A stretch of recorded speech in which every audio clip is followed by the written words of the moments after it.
Alrighty then, creating your final piece. Finally, after all of that training on how to do all her features and everything, and from head to toe, it's time to put it all together now to create our final piece. As you can see in the top right corner, I have the thumbnail, the pose that I chose to quickly sketch for the reference of this piece. And I'm starting off by drawing the head and another circle here for the chest, as I'm gradually building on this. Another one for the belly area, and a guideline curving around from the front and the back here. This is where the neck's going to be, and down the spine and round, just to guide me where I'm going to place the final circle for her backside and the hips and everything. It's not a circle just for the backside, it's also for the hips and, you know, everything. So that's going to be my basic shape there for the upper body. Now, whether it's correct or not, we'll see later on. We will be modifying stuff. Things will go wrong and things will be correct, and you know, that's the beauty of this part of the final piece. You know, the sketching area. I drew a guideline for the arm here, so I can say to myself, okay, her arm's gonna go this direction. Let's start drawing the shapes to go that way. So I drew the shoulder, the bicep, the elbow. And I'm just going to quickly just fill in, just draft a line to you know, join the arm there, so that I will come back to it later on. And just another one here for the underarm, and that's the back of the shoulder blade as it curves back down the spine towards the back side where the hip and her back side is.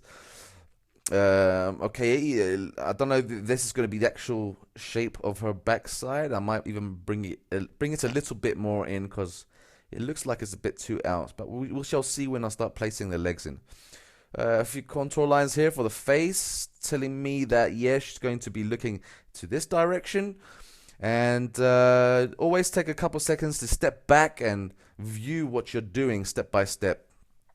Sometimes when you're really close up to the screen or to your paper, you sometimes don't see things. So it looks better if you step back a few meters just to take a look. Okay, another circle here saying that's where her thigh is. This is going to be the right leg, the leg that's straight along the floor. The kneecap, the calf muscle, the shin, all the way down there. Curve it in like that, join the lines. Always remember that when it's curvy on one side, it's more straighter than the other. Remember that. So as it's straight there, it curves on the other side. That's how legs are. Obviously in this pose, because she's sitting down and she's stretched her leg out, usually your thigh muscle scrunches up more. It gets more tensed, so that's why it's more thick there and more curvy. She doesn't look very straight here to me as she's sitting down. She looks like she's slanting. Let me just quickly take a look at that, and yeah, it needs a bit. I think I need to rotate it a little bit. But anyway, we'll come back to that in a second. Here's where the other knee will go. So I'm just going to join the line like that there. I didn't draw a shape this time because I used the kneecap as an estimate where she's going to be, how long the thigh is going to be. So yeah, like I said before, it needs to curve more in. It was too far out. It would be normal if I had both legs lying down, but since she scrunched it up, it means her buttock will be more tensed as well, so it'll be more curved. Okay, adding the knee there properly, and taking another look at it, and I think it looks okay so far. If I draw a line like this, I can see that she's not straight, so let me select the whole body and rotate her like that. Now that she looks like she's actually physically lying, sitting down with her legs straight against a horizontal surface. So let's carry on building on the leg here. I usually draw thickening lines just so that I could remember that it's in front of the right leg, which is straight. Let me just quickly erase this bit out so that it's nice and tidy for you guys to see. Usually I don't really care about these little things, because when I go to draw my line art, I already know which lines are for me. But just so that you can see what I'm doing, so it can make sense. Okay, let's carry on. Remember when I said to you about the knee, it always curves round and then dinks in towards the shin. Okay, it doesn't go all the way around and straight down. Kneecaps have character. Okay, so remember that. Um, Even here, let me just take one quick look at this. There, okay, the foot would be there somewhere. So always step back. It's amazing how much you'll see things when you step back. See, I believe here is better. So as I curve in there like that, the shin bone will be roughly there. So let me connect now by adding some shapes. This is going to be where the calf muscle is and down towards the ankle. The foot will be there roughly on the floor. So if I take a look, I think the ankle will be there. So that's the ankle. The heel will come down like that. Another shape here for the heel to help me out there. As I'm coming towards where the tips of the toes are, I was going to draw just a shape, just so I know that that's roughly how the foot will look like.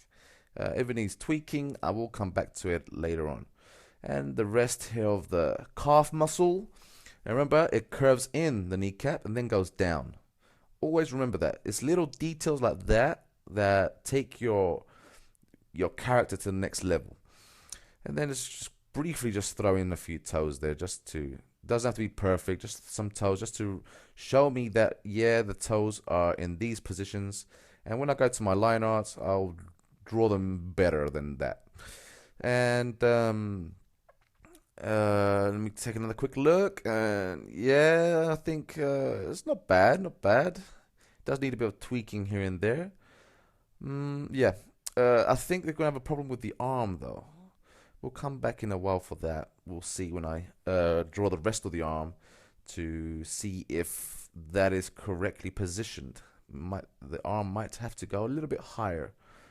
Either that or wrap it around the kneecap. In my thumbnail, I have her resting her arm on the knee. So we'll see whether I decide to keep that or change it. I'm drawing many lines here because I believe that her under the thigh towards her backside, it should have been a little bit thicker, coming more outwards. So where I usually have a thick line, it means that towards the edge of the thick line is the correct line. I don't know if that makes sense. Okay, now where the buttock is going towards where her backside is basically leading to the hip. Women's hips have like this little hip bone that always pokes out, sort of thing. So that's why I curve it like that around. And just quickly erase that to get it out of the way. And get rid of all these little lines inside to not confuse you guys. So you can see it more clearer. Get rid of that. And like I said before, I usually just leave everything in there because I like seeing the build up to it. And I usually leave the lines so that I even save it as a picture so I can remember what I did once, further down the road. I might want to look back at how I created this picture, and I like seeing my lines. It tells me that there's history there, and Anyway, just for this tutorial's sake, I'm gonna erase all these little lines so make it cleaner for you guys to see. And do you see that little line I did underneath the kneecap? That little line is actually a muscle that does curve in towards the thigh. The ankle will go here, and the foot will go roughly there. I'm not sure if that's too small or no. I think that's fine. Just quickly throw some more lines to form the base of the foot. Like I said before, I do not have any references. The only reference I have is the little thumbnail in the top corner. This is not a good plan. All right. I usually have the thumbnail in the corner. And then I also have some photos of references of, details of feet, hands, or the arms, even face expressions. I usually have them around my computer so I could, if I get stuck anywhere, I see this. So if one point I do get stuck, I might even pause the video to take a photograph of myself doing something, I don't know, just to have something. Because if I do get stuck, then it could be a headache. And when you get stuck, another rule, a cool little tip here is to change direction. So basically, if I cannot draw the foot, for example, it's taking me ages and I'm not getting the hang of it for some reason, my brain's not working properly, leave it and go onto the face or something, or go to do something else, the hand or the arm, You know, go and fix something else and then come back to it. Usually when you fresh your mind up a bit, things start to work again. This is if you don't have a reference. When you have a reference, you can't go wrong. It's so simple. Throwing the breast here, obviously I hide a part of the breast so we don't ever show everything. It's pressed against her thigh, so it looks like it's a bit squashed there like that. And let's go and finish this arm, see what happens here. Already I can tell that this is not going to be okay. It should have been higher. Let's see what happens when it looks like if you wrap it around. So let me just quickly join the lines here and underneath like this. And this, what does it look like if it's wrapped around her knee? Okay, let me just go back and add the bit of shape here for the where the hand is going to be. You see that? It's on top, and here it's around. You know, I mean, I know the kneecap is behind, but I'm going to put it around just to see what happens if I have it around. I don't know if that looks as good as it would have been if it was on top. What do you guys think? Anyway, I don't know if I'm gonna keep it. I think I should. I think I'm gonna have to move it. Okay, what do you do if you don't like it? You just select the selection tool if you're using Sketchbook Pro, guys, and just slowly select the arm. I'm going around the knee because I want to keep the knee there, and then up here through the shoulder, and just move it up a bit like that. And that's the positioning I need it to be. Rotate a bit because it's not gonna be exactly dead straight, and I think I'll be okay. Yeah, I think that's okay. Now we just gotta mend the surgery I gotta do on her now. You know, she dislocated her shoulder and her arm. I'm gonna need to put it back together. So yeah, this happens all the time, and that's what happens when you don't really concentrate very much on specific little areas. You'll make mistakes, but that's the beauty about Sketchbook Pro. You can just quickly modify things and erase things, and quickly tweak them back into place again. And you're like an artist's surgeon sort of thing. So the elbow will be here roughly, and it's going to be pressing against the kneecap. So let me just erase this area here to make it more neater and cleaner, and so it can make more sense to you, because I don't know if you can understand what I've got in my mind. So let me clean things up so that it makes sense. And obviously it'll press against, so it'll wrinkle against her knee like that. The skin, the flesh will will wrinkle against it. I still don't like that. It needs to be more pressed against. So let me take a quick look at that, and always take a few steps back and take a look at it again. Yeah, I think I'll be okay for now. That little mark I put on the kneecap is just to show the piece where the side of the kneecap has a little hollow space there. Maybe I should make it more slender around here, curve it a little bit more. I think that makes more sense there like that. Yeah, there you go. It would have been really cool if I had a photograph of a real person, because don't forget, mind you, the thumbnail sketch I did in the top corner is also it's from the top of my head that I created it, so that doesn't mean that one is correct either. So again, reference is so important. I think that's fine. The way I pressed it against there. Sorry to bore you with this bit, but that's what I was talking about. If you don't have a reference and things could go wrong, and you erase and do it again, erase and do it again. And that's the part what I was saying to you. If it doesn't come out right in the first few goes, leave it there and go and do something else. Now down to the hand. Now the hand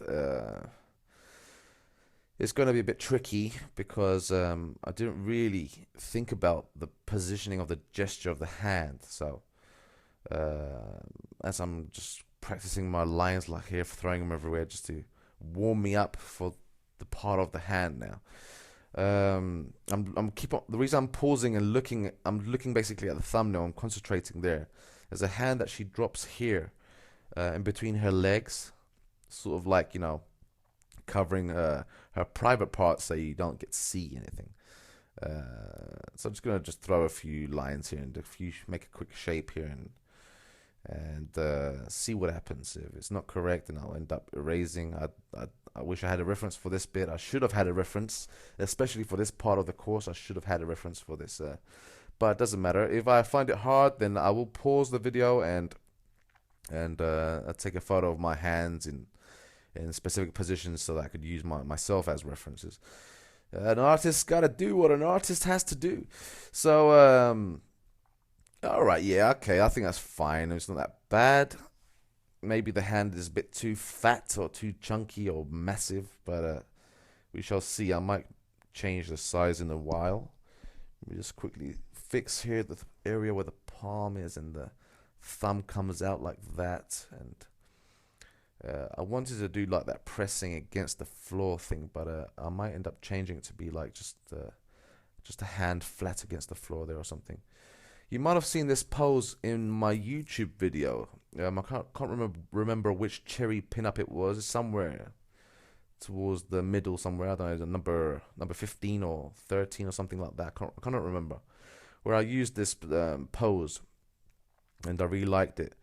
And I thought, hey, why not? This will be a great pose to do for the final tutorial on how to draw cherry. And so here we have the hand, and I'm thinking now, is this the right direction to go? Obviously, I'm already going to be honest, I don't really like this hand shape and the pose that I've put it in already. I'm trying to think how I would adjust this. So maybe if I lift the pinky up or something, and I don't know. No, I do not like this. Let me try that's the thumb there. So no, it doesn't make sense to me. To me, it doesn't make sense. The wrist is too thick as well. I do not like that. Maybe lift the pinky up. Will that help it? And obviously not. This is what happens also when I sketch really slowly. I'm doing this for you guys. I'm going at this speed, but I'm not used to drawing slow at all. So when I draw slow, things don't come out correctly for me. You know, when you draw a straight line, if you draw it quickly, it comes out straight. If you do it slowly, you'll start, going, a bit wiggly over here and there, like a zigzag sort of thing. It's the same type of philosophy with me here. I do not like this hand at all, so I might end up pausing this video so I can quickly take a picture of a hand pose that I think will go best. Let me make this wrist a bit thinner, like here or something. And no, I don't like that. So this is the part where I end up going crazy when I go nuts when it comes to hands, and I'm just gonna raise it and maybe try something like this direction sort of thing. And remember when I said on the hands, when you try to keep them feminine by using showing just the side of the hand. I'm gonna leave it there for now. I'm just gonna go up to the face. Like I said before, if something's not working correctly, leave it, come back later. I might end up pausing it though. So let's do the face now. I'm just throwing some shapes here. The nose shape. Somewhere here is going to be the eyebrows. Another eyebrow there. And the eye shape is going to be here. The other eye here. So I've thrown in the positionings of the shapes for the face. Now I'm just going to slowly add some detail. Curved it around there where the eyebrow will be. Then the other eyebrow here. And let's join the cheek here. Remember when I said it goes behind the lips. Okay, always remember that. It's a very key point in drawing her face. Let me just quickly form the rest of her skull. So I know it's going to be roughly here, coming down like that. And the chin will be here somewhere, curving up to make her jawline. She has a nice jawline, and I think that's an okay shape. Maybe the head should have gone a bit forward. I'm not sure. Let me just keep it nice and thin, the line there, just in case I do have to move her head. It won't be a hassle to mend it. So I'm just going to fill out the head shape to make sure that it's correct. Zoom out a bit to see it, and then I'm going to zoom back in again. Maybe zoom out one more time. Yeah, okay, I think it's okay. Maybe it does need to go a bit forward. The head looks a bit too I don't know, as if it's going to fall off the back of the neck there. Maybe a bit smaller as well. and bring it more there. There. Okay, that's more balanced out now. So if I erase the back of the neck there like that and create my surgery, I'm a great surgeon, ain't I? So I made the neck there now. So now it's solid. It looks all solid and everything's in place. Let's see if I can give this hand another try. Will I pause this video or will I do my magic? Will I pause the video or do the magic? Okay, let me just put the wrist here in place. And yes, I think I'm gonna pause this video. Let me just finish off the eyes here because he looks like Casper the ghost here right now. So where should I start? Let's start on the nose, creating the bridge correctly. Make this pen thinner a bit. Curve the nose under and through to the lip where the lip will connect. The line that I remember I told you in the nose tutorial about the line going across, it shows how her nose is curvy. It's a button nose, and underneath that line will be shaded. The eyelashes, make it thicker there. Add a little dink where the eye meets its tip there, and okay, that should be all right. And another line here where the eyelid is behind the lashes, and the eye pupil will be somewhere here. Here will be okay. So just draw the circle like that and make sure it's dark around the edges. The manga shine and shade it a little bit there so you give some depth. And just throw the lines in just for the lashes. Don't worry about that too much. When it comes to the line arts, that's when you're gonna concentrate on creating those little details. These sketches are just guidelines to our final line art. And the eyebrow there and the other one there, a little bit thicker towards the edge, so it looks like it's popping out from the side. Maybe just erase this a little bit because it looks too thick, and she has quite thick eyebrows. They're not those typical tiny shaded, eyebrows. I really like. I like them slightly thicker than normal, and I just shape it around with my eraser, my hard eraser. So. Now the Cherry's right eye, our side is her left on our side. Do this eye here. That's roughly the right positioning for the eye pupil. Darken it out there. The manga shine, the pupil, the iris, everything's in place. And throw the eyelashes there. Just throw them in. Okay, she looks cool already. Always step back, take another quick look, and let's go for the lips again. Remember how to do the lips, okay? We form the shape. This time I'm going to have her mouth slightly a bit open. Show a bit of teeth there like that as well. And bring it around and another line there to create the volume of her lip. Remember she has full lips, so make sure they're nice and round and they're typical pin-up lips. And the beauty spot under her eye, don't forget that. Critical characteristic of Cherry. Let me just quickly erase a bit here so it makes it more cleaner for you guys to see what I'm doing. Okay. And as you see, the cheek goes behind the lip. And then the chin there as well. Let me erase that to make it more clearer for you. Curve it round. It's a tiny little chin, but she's got a nice jaw. Okay, so she's got quite a thick jaw, but it's a thin little tiny chin. Take a quick look at this, and I might end up stopping this just to fix that hand there, because I need to take a photograph of my hand so I can quickly draw that as a reference. And then once I've finally done that, you can use the picture that I've just drawn as a reference. So let's go down to the bottom hand here, and obviously this looks so ugly, so it looks like a giant's hand. And erase everything. I did not like that, so let's add the circle here, just like we did in the beginning of the tutorials for the hand. And slowly let's add in the fingers, and I haven't decided whether I'm going to show all the fingers or just a few of them. Maybe the rest are going to be hiding behind. And the thumb will be pressed around here somewhere like that. And from the palm down, see, that looks a lot better already. That's the size of her hand. It's going to be kind of twisted towards us, so you're going to see a lot of the palm of the hand there on top. So yeah. Maybe I might show the little pinky at the end and the first finger for sure, and maybe just the middle finger. This line I just drew now, it just shows me where it will start her knuckle area sort of thing, and place another finger here like that, and the final one behind. Okay, it's not perfect, maybe it needs tweaking here and there, but we will fix that. It's no problem.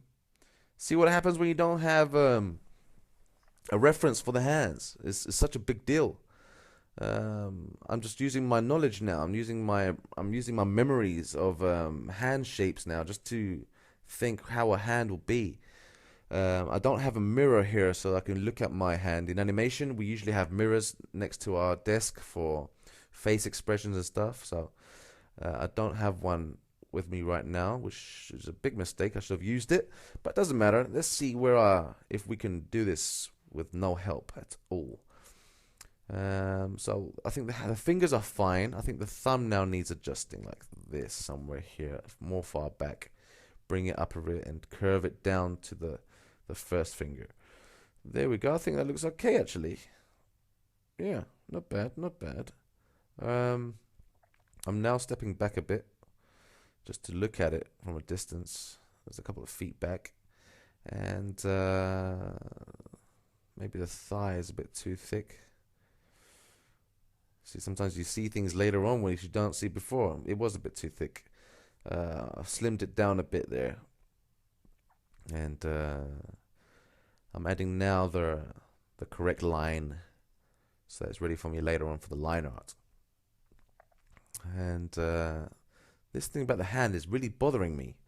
I might actually have to just pause this video. So if one point I flick from one position of the video to another, suddenly you see like now I'm back, and just erase this part of the arm, and I just took a photograph of my hand.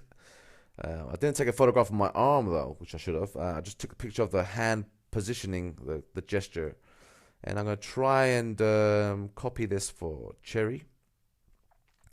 And this is gonna be okay now. Now that I have a reference, it's gonna be a lot easier. I go crazy with hands, and if I can't do something, it can really drive you up the wall.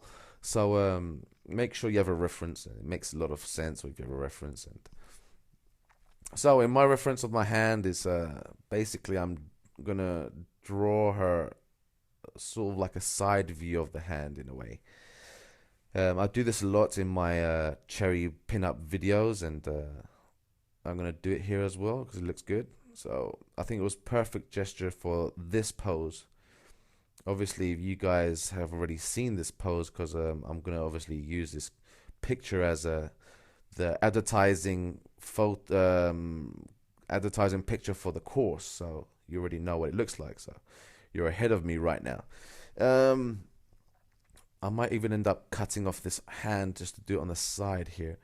But as I'm curving in my thumb like that, I like the way I say my thumb, Cherry's thumb there, and then the hand sort of like comes down like this, and and then the other fingers go up like that.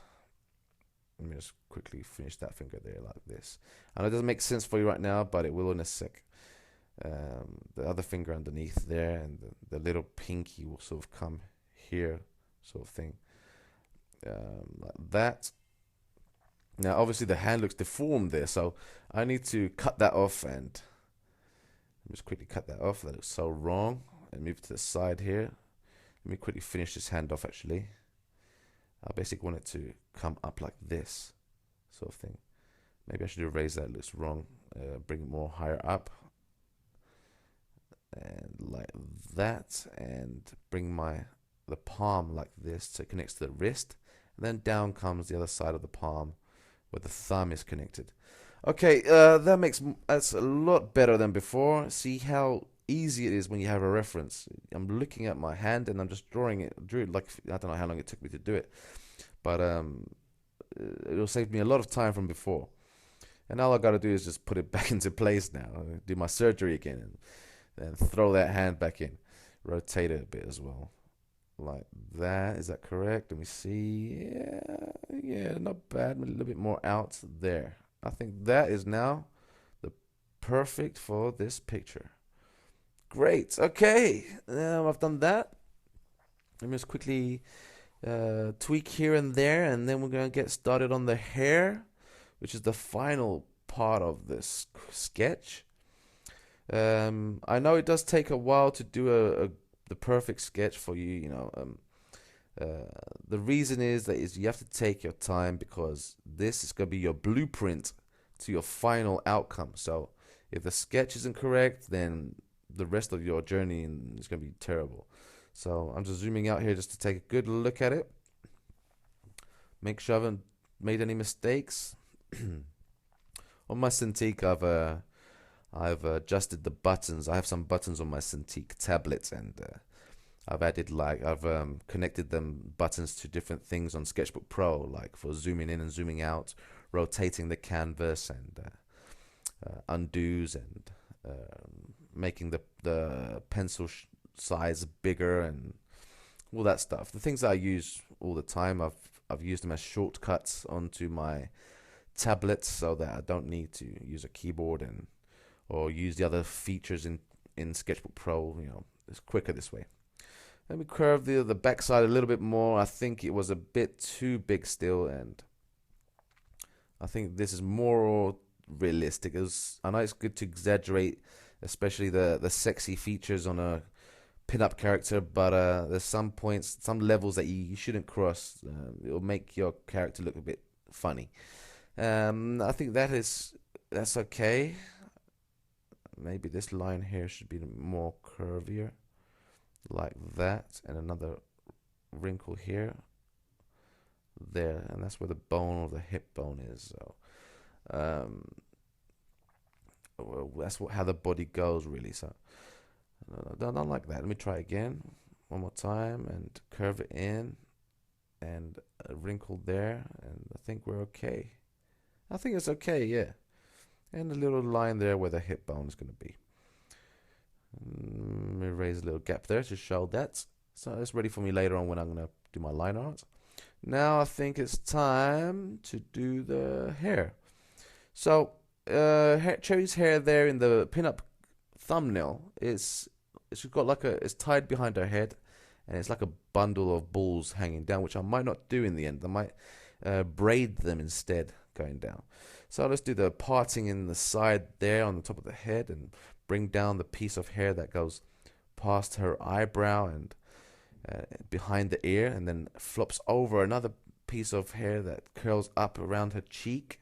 You know, the famous hairdo. This is a common style that she has, and let's bring it around. The piece of hair flying on the top there of the edges where the parting is, and make sure everything is not balanced out properly or not smooth, and the directions of the hair, make sure they overlap here and there. Pieces of hair flicking out from the side somewhere. It brings character to the hairstyle. I will do a tutorial one day just on hairstyles for you guys, because I know that hairstyles are challenging, and it's good to have like my ebook on poses. I should have like something like this for hairstyles, so you guys can have as references and copy and practice, and it'd be great for your characters. Let me know if you like something like that, and if this is the year 2050, and obviously I've already created it, so if you're watching me then, hopefully it's still around by then. But yeah, let me know what you guys need. There's some resources that you might need, and I didn't think of, and I need to create for you guys. Just let me know. That's the whole beauty about toonboxstudio.com. I'm here to help you guys and make you, help you grow in the art world, and that's the whole concept of this website. So hopefully we'll expand as well and bring some other guys in that will professionals in other fields and will demonstrate their talents as well to you guys. So anyway, back to this. I've drawn the other side of the hair as well, and it's ready now to draw the bundle of hair now, which is going to be dropping underneath. That just gonna draw some shapes, basically some circular shapes. So I'm estimating that somewhere there the nuts will be is behind the head. So that's the first shape, and then the other bundle here. And then I'm gonna end up braiding it, big fat braids. You know, it's gonna be quite fun. And then the bottom piece is gonna be nice and small there and flicking up like that. And so now I'm just gonna decide where I'm gonna start the braiding. I'm trying to think about this now. Where will be the perfect braid shape to start? I think I'm gonna use one of those braids that just those typical. I don't know if you've seen this before. They usually do these type of hairstyles for the celebrities when they go to for the global awards and all the Oscars and stuff. They have this type of. It's not a fishtail. I think, or is it a fishtail? I think it's a fishtail. That's what it's called, the fishtail. But it's not going to be tidy. It's going to be quite loose, and so I'm going to bring in the first braid along there around the first bundle, and the other one underneath it is one that's coming out, the second one. On the right hand part of this here, that's just a piece of hair just flicking out on the side. That's a braid from the behind the bundle. I don't know if that makes sense. It's 3 layers, one going to the side, one going down, and one poking through the middle, like this. So I've got another piece here going down again, and as I'm following through, this is one braid, this is another piece, and you got this little piece here, and then you got the piece that's in the middle here. This is going to be quite dark here. I'm going to make sure I darken it out here. That's just a piece of hair that's just bunched up there somewhere. Then you got another piece here coming through, another braid, and another one here overlapping as I gradually go on. More bundles coming out of nowhere. This braid will come here, and maybe another one. Put one more actually here like this. And then you got the final piece of hair that comes out at the end. Just a few lines just to show some texture there. And I think it does look kind of cool. I don't know if you can imagine what it will look like when it's finished. I could imagine it already. So let me quickly look up here like this. Don't put too much detail. I think I've thrown in too much detail, which will end up spoiling it. I know you've seen some other hair tutorials. They really go in depth with the shading and little details here and there, but I think in cartoon girls you don't need to do all that. It doesn't have to be photorealistic. I threw some strands of hair flicking out of each bundle just to give more realism to it. So yeah, that looks kind of cool. I think we're ready now to start our line art. Just quickly erase where the bundle joints were, so they make it look more natural as it connects each braid from the top to the end. Okay, like that, and I think it looks actually quite cool. Not bad. Okay, this might actually be a new cherry hairdo. So if you ever see me do this later on in YouTube, then you know that this came from that YouTube video came from this. Okay, I've selected the black color. And I'm gonna make sure that I'm gonna start with the face, I guess. That's how I always start. I'm gonna go to the layers tab in a sec. Bring it up, and I'm gonna create a new layer on top of the drawing. Select the sketch and bring down the opacity to around 50%. And around 50% is good. Select the top layer, and that's gonna be where we're gonna be drawing our line art. So you make sure you have a black, or if you want to use other colors, up to you, but I use black. And just slowly, maybe that's a bit too thick, bring it down a bit. Slowly just go along all the lines to clean it up, selecting just the lines. Draw the lines that you want. Okay, don't draw every single line that we've drawn so far, just the ones we want. this is how I draw my line arts. I just gradually just build along and add the lines everywhere, the eyelashes. I'm thickening them out here because we're not so close up, so we won't see so much detail. If she was really zoomed in, then you'll see a lot of detail. The eye, where the pupil is and the iris and all that stuff, the manga shine, and just shade it in a little bit like that, from dark to light. The beauty spots, and then let's do the eyebrow like that. Okay, very good, nice. And now I think it's not bad. I might end up tweaking it. If you need to tweak things, and all you do is take the hard eraser or the soft eraser and make it smaller and erase some parts of the lines that you didn't like and redo it. Yeah, that's the beauty about this. You got your blueprints underneath, or my pink print underneath, and I'm using that sketch to draw around like this. And now let's just draw the rest of the lid on top, the eye pupil again, the manga shine, and finally the black dot in the middle, and shade it in like that. Already you can see her popping out. Gently on the cheeks, draw a line to curve it round. Make sure it's nice and gentle. Don't make it too thick. The nose. So what I do is basically, when I'm drawing my line art, it's not vector based, so I'm using the pencil, yeah? I've set my pencil so that when I'm really pressing against the canvas with my stylus pen, now pay attention to this bit here.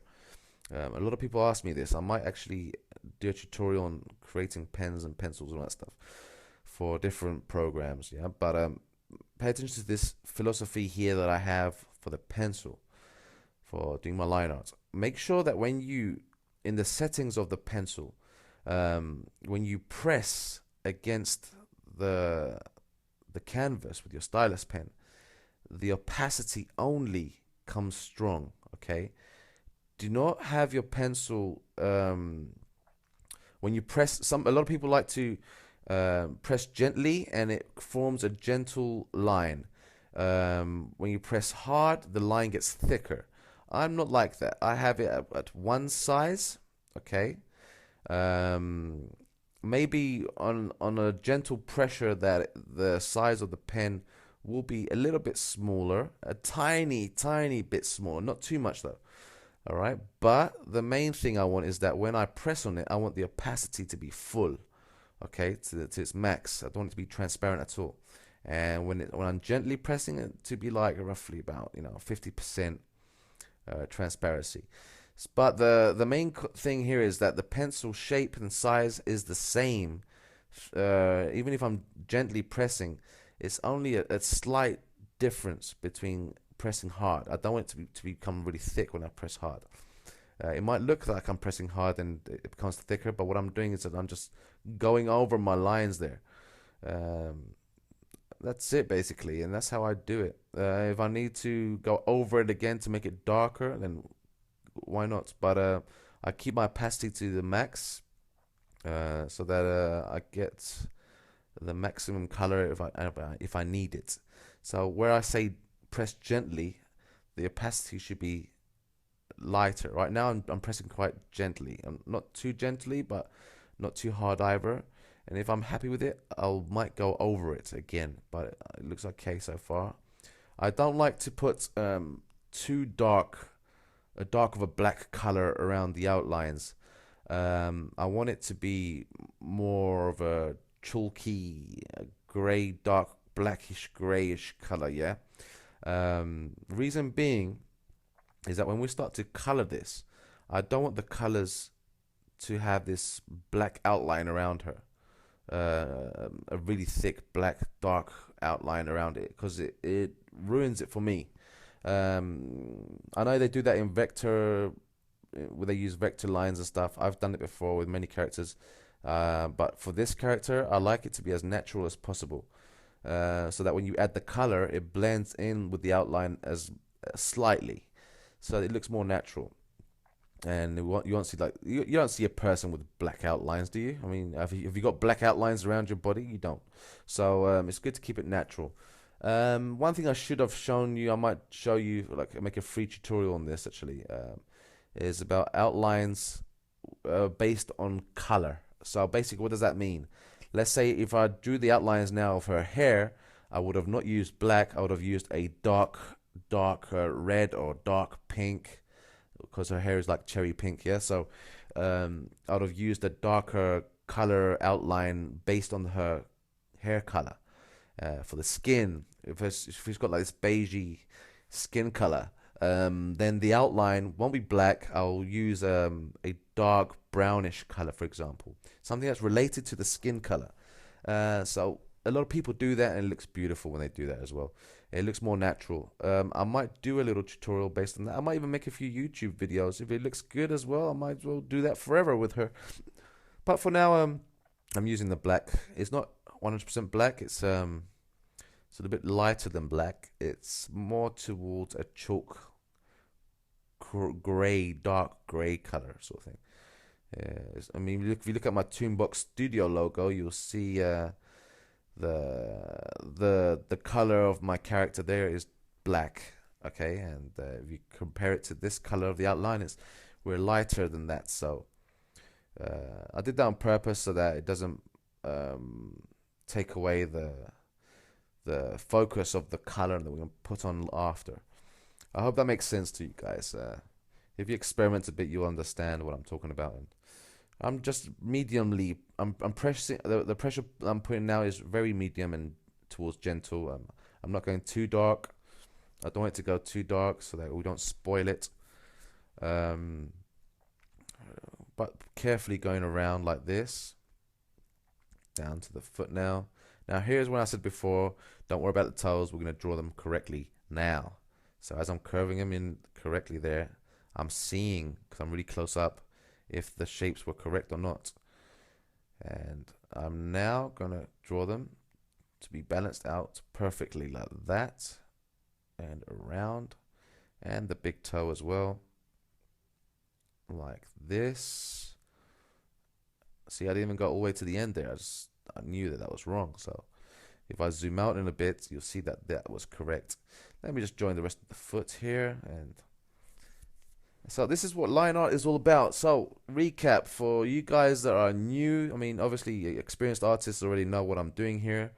The new guys, basically with the layer, I've got two layers now. On one layer is my sketch, and on top of that layer, I made a new one, and that layer is going to be my line art. Okay, which is this. Here's a quick point. I made a mistake here. I did a thick line, and I'm going to erase that out to neaten it up a bit, and I'm just going to quickly go over it again, like that.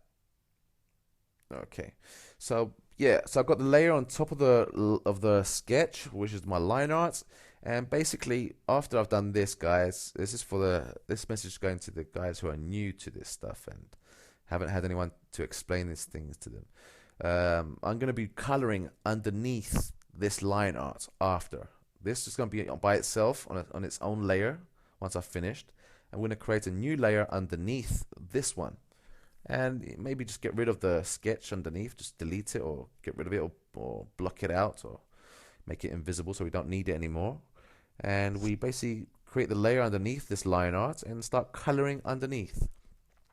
And that's why we use layers. Okay, so I might make a brief tutorial about layers. I mentioned it in the intro to Sketchbook Pro, but it's very, very briefly, and I might need to get into detail one day for different programs as well. Some programs, they use layers like, for millions of things, so it'll be good for you guys, especially if you're new, to understand layers and the power of layers. It's very important to use layers. And I had some questions on, I can't remember which video it was on YouTube.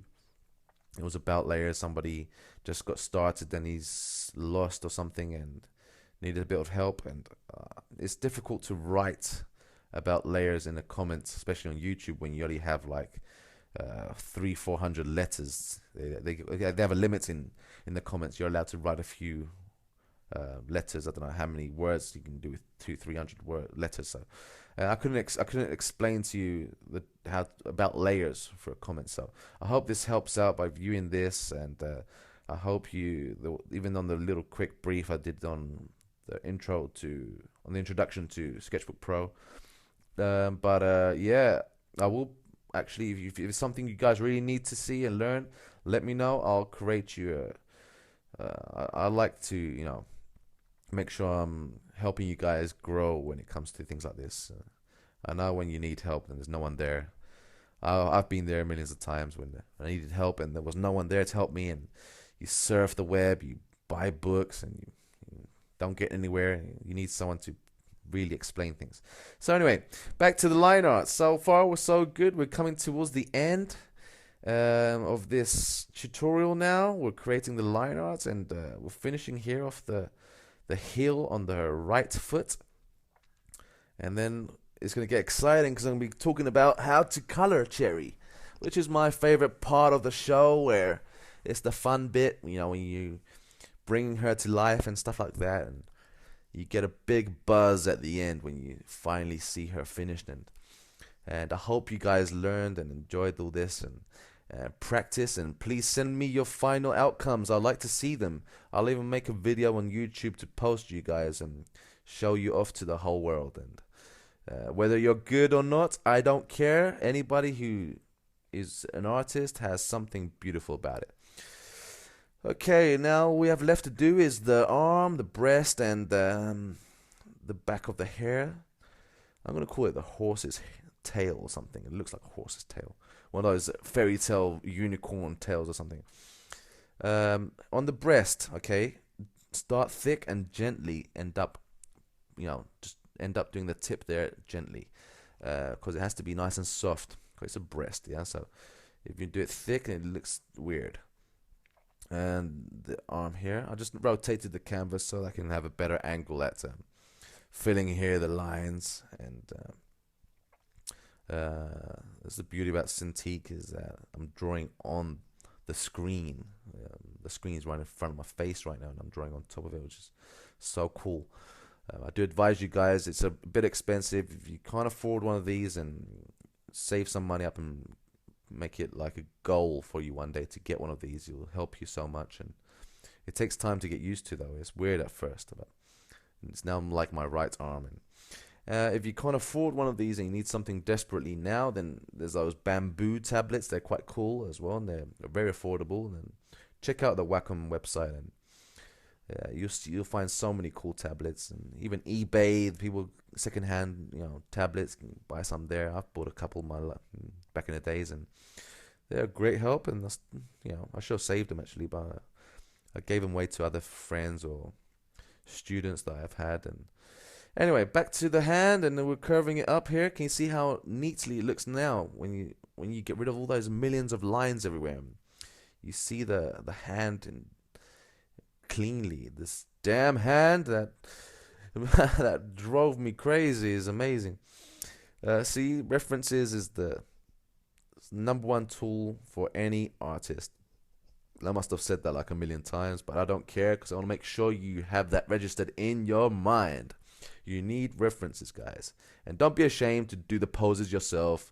I know you can call me a sissy because I posed my hands for Cherry, but hey, I'm like the 00 artist here. You gotta do what you gotta do. Fake it till you make it. So anyway, that's the hand there. It looks good to me. I'll just throw in the elbow crease there as well. Didn't like that. Let me do it again. Around here. That's about correct. And the edge there of the kneecap. Maybe wrinkle here or there. Don't go too crazy. Let me look at it now. Yeah, it looks kind of cool. Okay, now for the last parts of this tutorial, and finish off the hair here. I'm just going to throw the lines everywhere. Be very careful when you're drawing the hair. Sometimes you can get carried away, especially if you zoom in like this, like I've just done now. I've just zoomed in so I can see it better, but on the other hand, because I'm so close in, I don't know if it looks correct. So it's good to. I'm just gonna have faith in myself here, and I have some kind of photographic memory, so I can see things and memorize it whilst I'm zooming in and drawing. So let's hope it comes out correctly. And now we're going down towards this layer here, and just a few lines. Don't go too crazy. Just throw a few lines in here.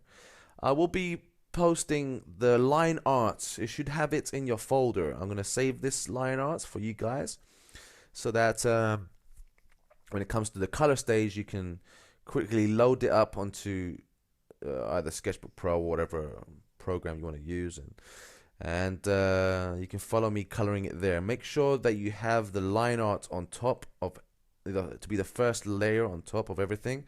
Make sure that when you import this line art to set the mode to multiply, so that basically makes it see-through, because once I save this as a JPEG, and the white background won't be transparent, so you won't be able to see underneath. So you have to make it have to make the mode multiply, or so you can make it see-through, and it keeps the black lines only, and then you can follow me from there.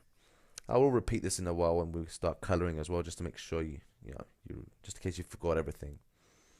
And yeah, this looks good so far. So I hope when I zoom out, I'm always daring. I sometimes do not zoom out on purpose, just so I can be surprised at the end, and so, feel good if I did it correct, and if I didn't, then I'd go and tweak it up again.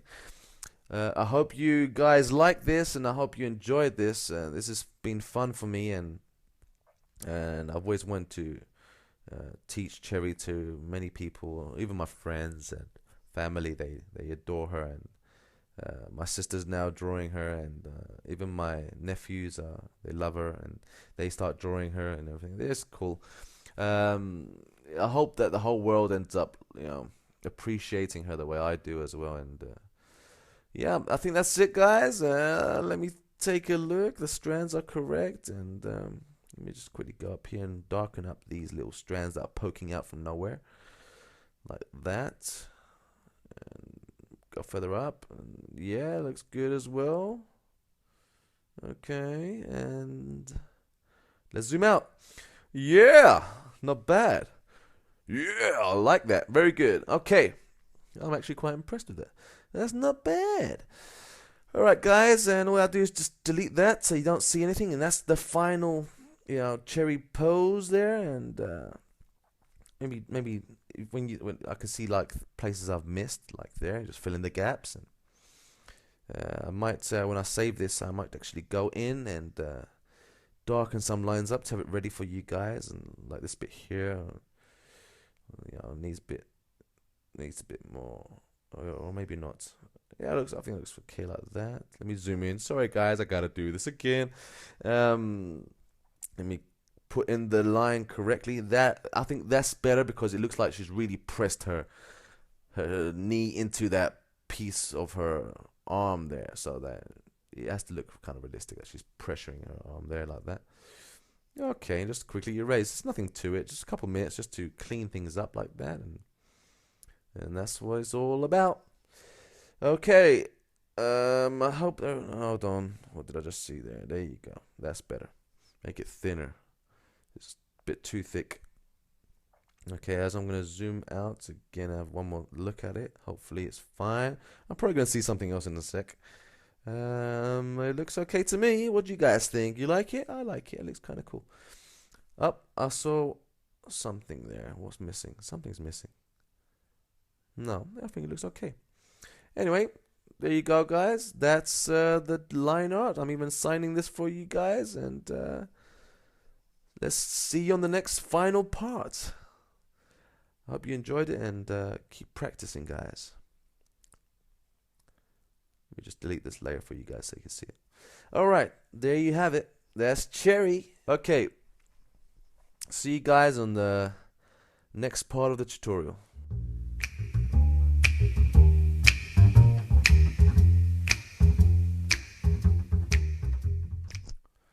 How to color Cherry, blending colors. Okay, guys, now I've created this circle here on a layer.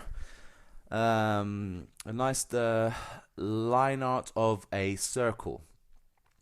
Now these are, I'm going to show you a little technique on how to shade in Sketchbook Pro. Okay, just make a new layer, bring this new layer at the bottom, make sure the circle line art is on top, and select the layer underneath and pick, I'm going to pick this color here, and I'm going to quickly just shade in, just color in this circle like this. Okay, just quickly, just don't worry about, you know, exceeding the lines or anything. I'm just going to throw in these colors because because Sketchbook Pro does not have a superb blending tool yet. This is a cool technique that I use for doing this. Alright, I filled it in, and now what I'm going to do is I'm going to make a new layer, bring this one underneath the colored layer that I just did. I'm going to select this Flood Fill Bucket tool, select the nice blue color, make it a bit more darker grayish blue sort of thing. I'm just going to select the whole page. Now I have a background. And I see that I've exceeded the line, so I select the hard eraser and just neaten it up by erasing the lines, the color that have gone past the black line. Okay, so there you have it. I've neatened it up. Now select the airbrush, and I'm going to select the background color and select a white or a light blue color. This is on the background color. I'm just going to quickly shade around there a nice brighter blue there, just so that we can see light behind the circle. Okay, so it goes from light to dark. Okay, so that's what I'm doing here. Just demonstrating that behind is bright, and then the front and the back towards the end is dark blue. Okay, so I'm just going to quickly do that. Maybe brighten it a little bit more like that. Okay, like I said, because Sketchbook Pro does not have the best blending tutorial, this is a cool technique that I use to do my shading. Okay, let me just quickly make a new layer and make sure it's on top of the color, and I'm going to select a brighter beige color. So I'm going to select this color, and then what I'm going to do is going to bring it up a bit to make a brighter beige color, sort of like this one here. And it's going to quickly throw in a few strokes here just to point out where the bright light is coming from. Okay, so I want it to go lighter here. So don't worry about being, you know, messy and stuff. Just select the eraser tool and just quickly erase it out like that. I over exaggerated it a bit by throwing it up past the lines just to show that it doesn't matter. So it takes a couple of seconds a few seconds just to erase all this. So there you go, erase that out the way. Okay, now check this out. I want you to see down there's two solid colors there. Select the eraser tool. I'm still on the same layer with the light color, and I'm just going to bring up a bit and slowly, circular motions, just slowly, gently press against it just to erase it off slowly, like that. And it slowly blends it in. Can you see that? Nicely blended like that. And that's what I do basically, just to blend them. I use just a soft eraser, and that's it. Select the new layer, and this time we're going to get a darker color, a darker brown. Maybe select the base color again and bring it down to a darker brown, grayish brown sort of thing, and do the same thing again, but this time make sure you don't go too close to the bright color, and erase the excess paint that's exceeded the circle, that's left the outline there. Just get out the way like that. Oops, back there. Okay, make sure you don't erase what's in the circle. Anyway, and just delete that out of the way. Okay, now once again I'll select the soft eraser tool, and once again circular motions, remember that, and just gently go around the edge like that and erase slowly, you know, anything in the middle like that, and make it smaller to get more strength on the eraser. Okay, get rid of all of this and just gently, don't press too hard, just really gently, just go across like this. Okay, like that. See how simple it is when it's really easy to do. And then over that as well. And then slowly, slowly just build up against the edge. And now you can see that it blends from one side to the other. That's what I do. Now, if you want to go really in depth and you can use like about 5-6 different shades of colors, then go ahead. I'm just going to demonstrate just these two, the dark and the light, and make a new layer. Why not? And what I'm going to do is I'm going to select, let's say, the background color and have like a bluish reflection going across the edge here. Okay, and erase this as well, like so. Get rid of these. So this is going to be the blue that's reflected off the background, off the floor. Okay, because the floor is bluish, I'm going to give this like a light blue sort of reflection against the surface. So once again, select the eraser tool and just gently, erase it softly around the edge there, like that.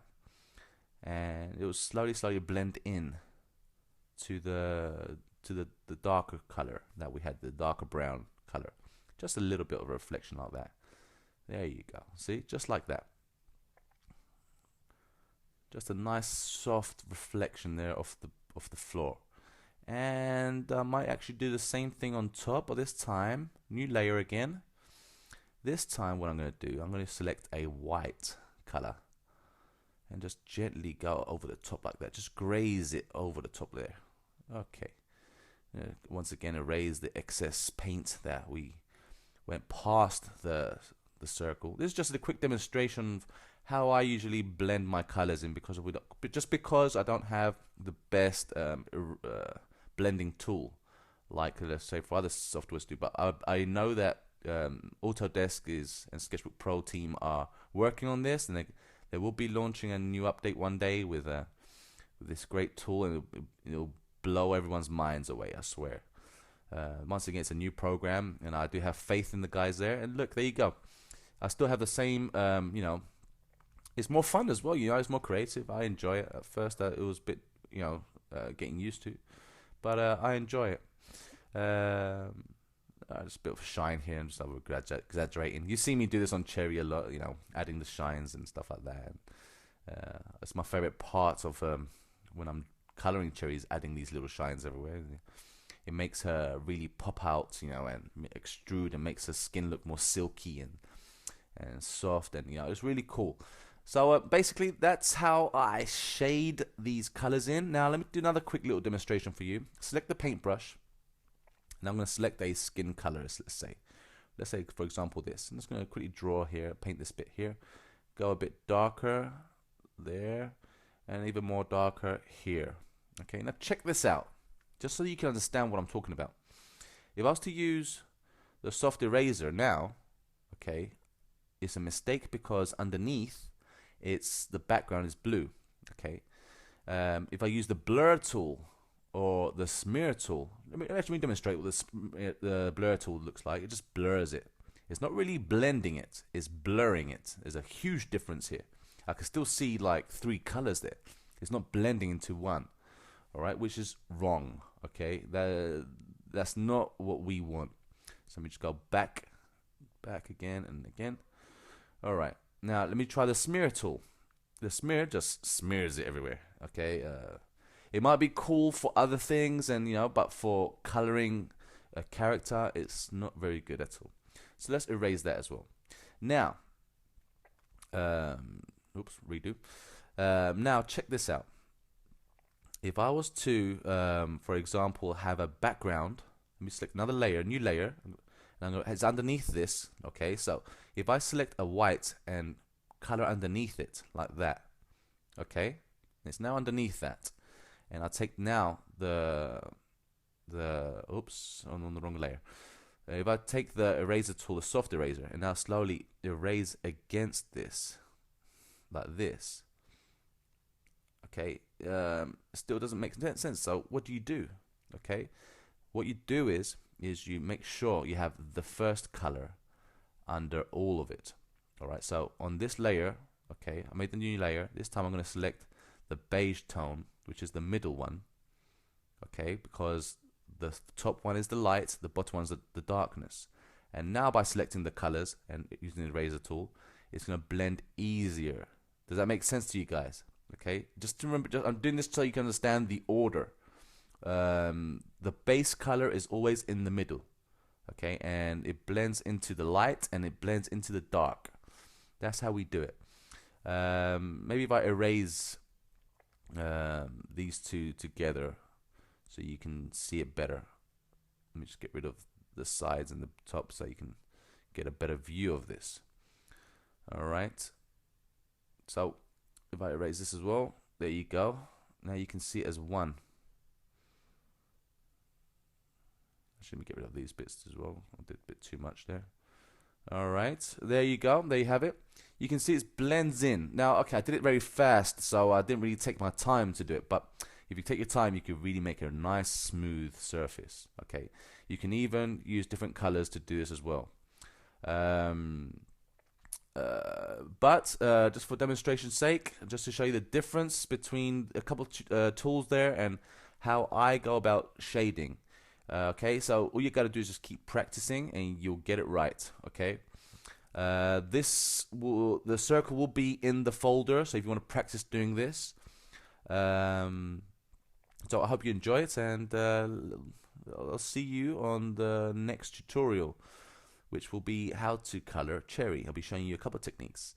So this is the blending tutorial, the basics of blending in Sketchbook Pro. Okay guys, I'll see you on the next tutorial. Bye bye for now.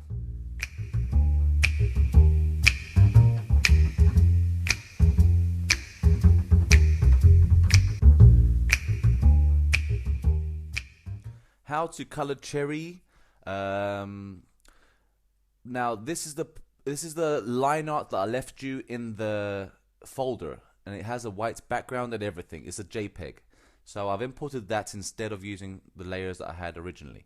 Now what you have to do is create a new layer, bring it underneath the line art. Now select the line art and go to this little section here, hold it down and go to multiply blend mode. Now this makes the white see-through and keeps the lines only. So if I get the flood fill bucket tool and select this color here, which is my beige basic skin color I use, is roughly here between the reds and the oranges and around this section here. Okay, bring it around here somewhere. Okay, so I'm going to use this color now as our skin tone, and I'm going to place it there. Now see that because I made it multiply the blend mode in the line art, I can now easily color underneath. Select it, make a new layer and have it between the line art and the base color, and I've selected the white, which I'm going to color in the eyes. Just quickly, put in the whites for the eyes and this eye as well, just to have it ready. And I'm going to select this color here. It's like a bluish jadish color. Okay, it's blue towards green, and that's the kind of color that Cherry has. It varies really. Her eyes change no matter, depending on where she is. If the light is really hitting her, then I'll make it more of a jadish green color. So it's a bluish jade color. Select this pinkish tone. Once again, it's in the sections of the reds towards the orange, and it's in between the red basically, and roughly around here. So if you just play around with the direction line there, lead it to around this kind of color that I want, and just quickly paint the lips. I have this all on the same layer, the eyes and the lips. Some people like to create different layers, but I like to have it on one, the eyes and the lips, so I'm not going to do anything else. And now what I do is I get the, hold on, just quickly delete that bit there, I went over the line. Select the pencil and choose a white color, and let's quickly color in the teeth there that shows, and then we're going to add a little shine to her lips. I'm going to make it a bit thicker, the pencil, so it can be more soft, and there you go, just a little shine there underneath to make her lips more curvier. Okay, now what we do is I could either go straight to the body or straight to the hair. I'm gonna do the body. So select the skin color, okay, and take the eraser tool. Actually, make it a bit bigger, and see what it does. You basically by pressure sensitive, and I could like erase what I want. With the hard eraser, it takes away the whole thing, so we don't want that. Okay, so we need the soft eraser to do the tones on her body. So as I'm selecting the shoulder here, I'm gonna gently, actually I forgot one thing, sorry, one little thing I forgot. Select the peach color, make it, I chose the airbrush, select the peachy color there, and we're gonna add a little extra color tone to her, where her joints are. You've seen me do this on YouTube. I usually do it on the shoulders, the elbow, make it a bit smaller. This is with the airbrush, guys, okay? So with the elbow there, the wrist, this is where the joints are of her bones, yeah? Her knees there as well, going down. And also here where the ankle is, just gently there. All right, and here as well, and on this knee. Just you'll see in a sec why. And we'll do the face as well, but I'm gonna leave it to like after. Now select the soft eraser. We're gonna gently, circular motions, go over between the arms there like that, and from the elbow going down the arm towards the wrist. Okay, now it sort of like blends it in. Make it tiny so you can do the fingers from bright white to light, blending towards the beige color. Same here as well. Gently here because they're behind this, they're not going to be so bright. After that, I'll probably go towards the breast area. Why not? Make it a little bit bigger. Still with the eraser tool, gently, you know, because she's pressing against her leg there. It'll be more stronger the color there. So I'll blend it in towards the beige skin tone. Now from the knee, let's go down, and you go down the shin like that, and obviously I'm going to do the calf muscle as well, but gently go around like that. Okay, just gently pressure on your pen on your tablet for that. And as you're going towards the foot, a little shine there as well. And now let's do the thigh, just circular motions going down gently. Remember, always gently. Don't go over the top, or else it will be too white. And a bit there as well. Make it nice and a bit more pressure on towards the end. And so I want it to go from light to bright. Okay, from a dimmer light to a more stronger, brighter light. And a bit here as well, just to tone it in. And it blends basically the peachy color to the flesh as well. Oops, I forgot to put there a peach color, but doesn't matter. I'll put it later. The fingers as well, like that as well. There we go. See how it blends it in with the soft eraser. Here as well, with obviously it's gonna be a shadow there, so just on top of the thigh, along the shin as well. There we go, and just a little bit on the calf muscle, and the foot on top of the base of the foot, like so, and the toes, and that's it for that. Okay, now we're gonna go, still hold on to the soft eraser, and we're gonna go around the outline of the body now on specific parts where the light is bouncing off. Oops, I forgot to do the toes. Okay, here we go. No, like that. Okay, and this makes the picture pop. Okay, it makes it pop out. So along the thigh like that as well, and maybe just a little bit underneath here. It's like this light that's coming from nowhere. Nobody knows where, but it looks cool when you do it. Just like that, you know, just circular around it, curve it around the bottom part of the foot there, of the leg, sorry.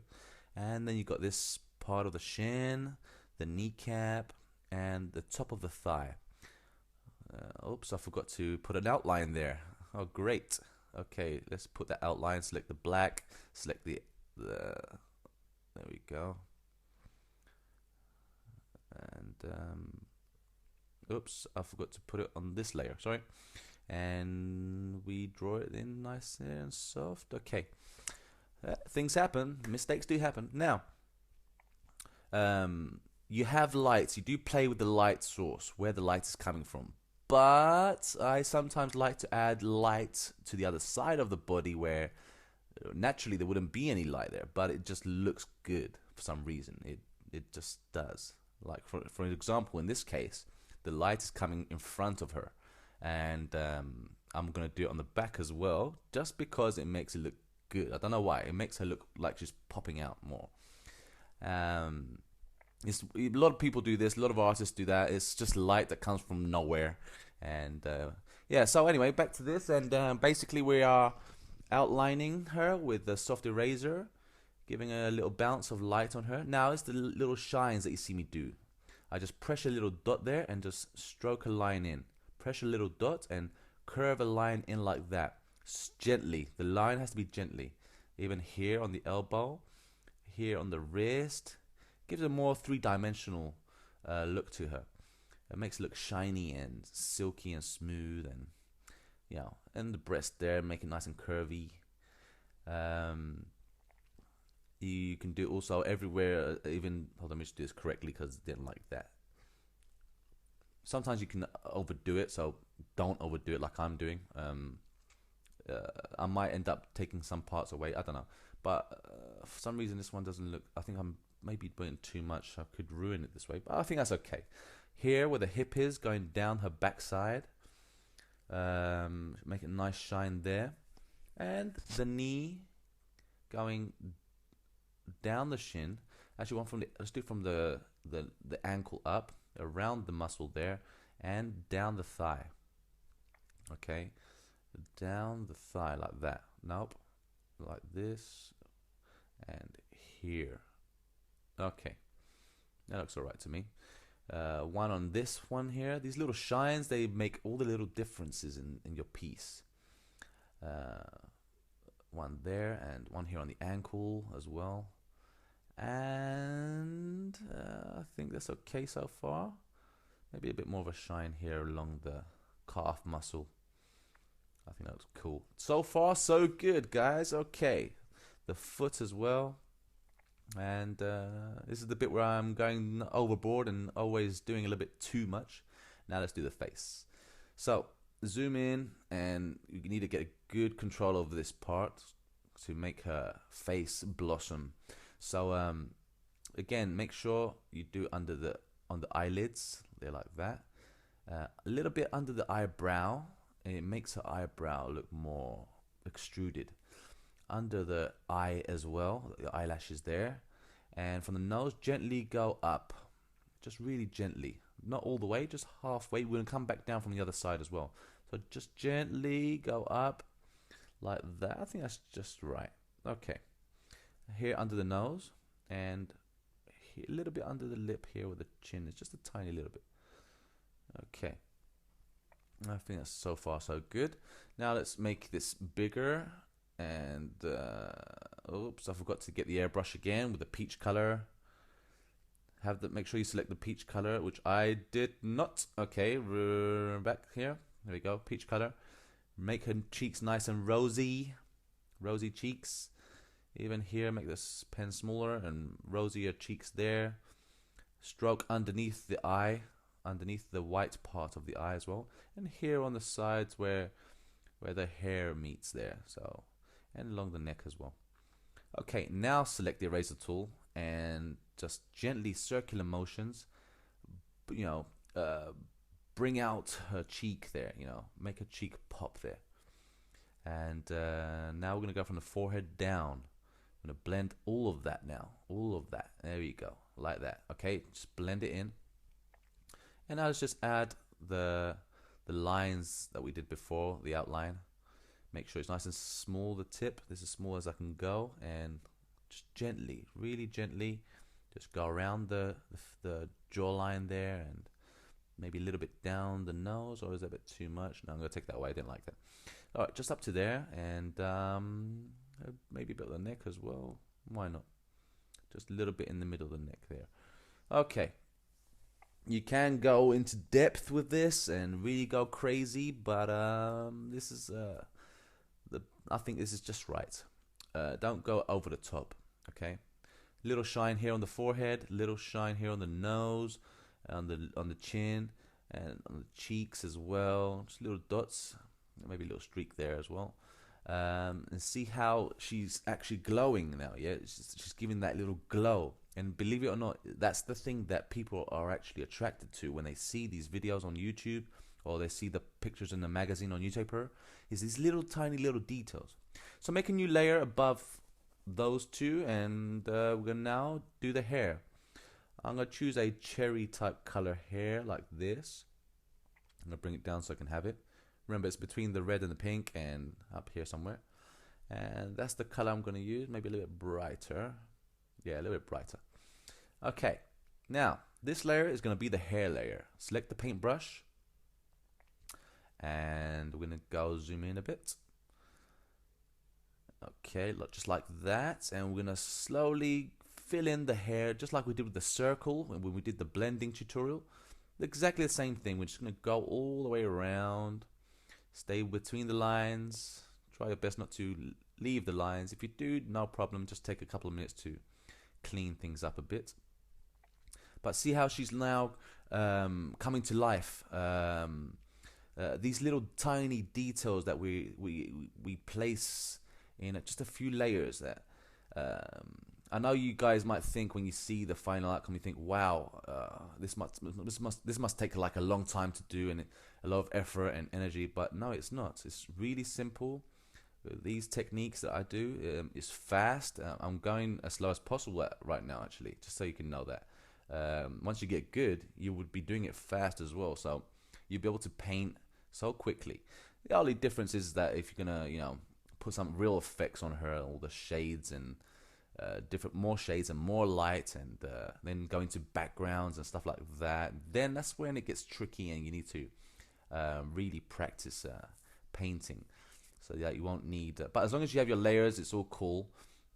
This is how I do it, and this is how I enjoy doing it. It's how I create my work, and I like it, and I know many people like it out there. So I continue to do it this way, and it's good to expand your knowledge in different ways of coloring. I mean, if you ask every artist has their own techniques, and some are similar, some are not, some are different. This is my way. I've met a few people that do it like this as well, and they do extraordinary work. But I keep things simple and sweet.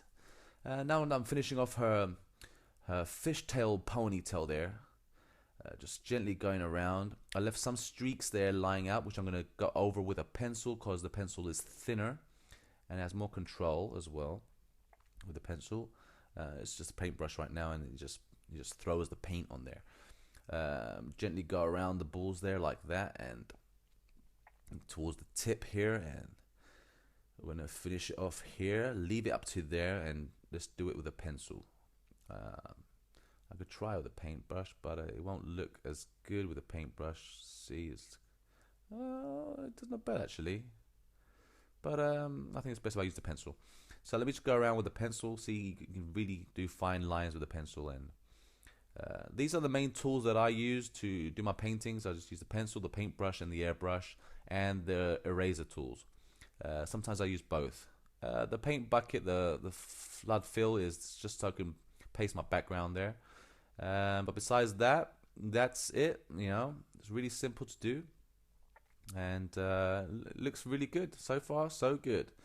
Okay, now what we need to do is we need to select the airbrush again. Make sure you get a lighter pink this time, go towards white, and we're going to slowly add lighting to the hair. A little bit in the middle there where the parting is. Just gently spread it out there. A nice outline going across the side of her hair, which is basically where the light is bouncing off. Okay, I'm not putting too much, just a little bit. Some there, and on here I believe the light will hit. And of course, the lights that that comes from nowhere. Okay, that line is what makes the hair look really three-dimensional in a way. It's not totally 3D, but it's close to it. You know, we're giving him some form of three-dimensional, like a cylinder sort of thing. But yeah, it looks good so far. We're gonna add now on the braiding here. What I'm doing here is, though, I'm not going on the outline. I'm selecting a thread of each part of the braid, and I'm just going to brighten that up, a streak of hair only on each braid. Okay, and I'm going to show you why in a second. So as I added those in, maybe some points will be brighter than others. What I want you to do now is select an even darker, like a rosy pink, like really dark towards purple. Okay, and really go press really hard here underneath where it's behind the hair goes inside. So it makes show that you show your audience that there's depth in the hair there. Okay, so now back to the braids. Color in the bunch of hair that is just like popping out from nowhere, like these ones here. Make sure under it's dark and brighter on top. Same here as well. Make it dark there, and in between the gaps where her body's pressing against, and it's going to have shadows there, even here, so that it makes the braids look like they're bouncing out. Can you see that? It makes sense. And a little bit here as well, and I think it looks good. I'm actually satisfied with that. Now on top of the head, maybe a bit here in between. I'm not going on the sides, I'm just going in between. Even here in between those creases there. I don't go too crazy. I've done this before, and I've gone sometimes over the top, and I destroyed the hair. And maybe a little like a blending mode there, for example. But that's it. Don't go crazy. Don't go too much. Do that again. I didn't like that. Just a little bit on top, just like that. There you go. Okay, and that looks kind of cool now, huh?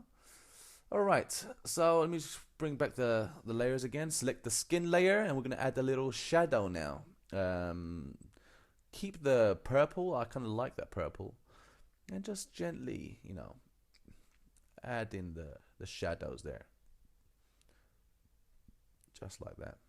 All right. That looks good to me. Just basic shadow then. That doesn't have to be really special there or anything.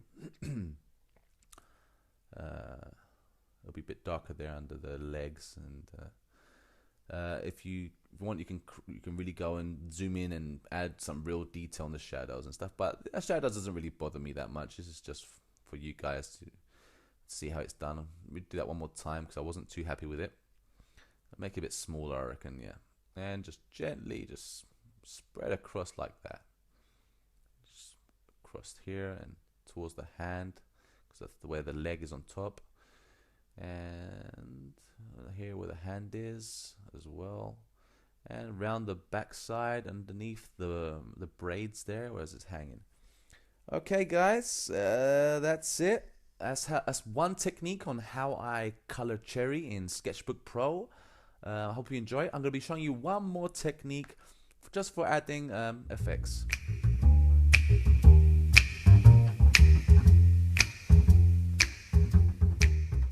Okay, how to color cherry, coloring the line art technique number 2.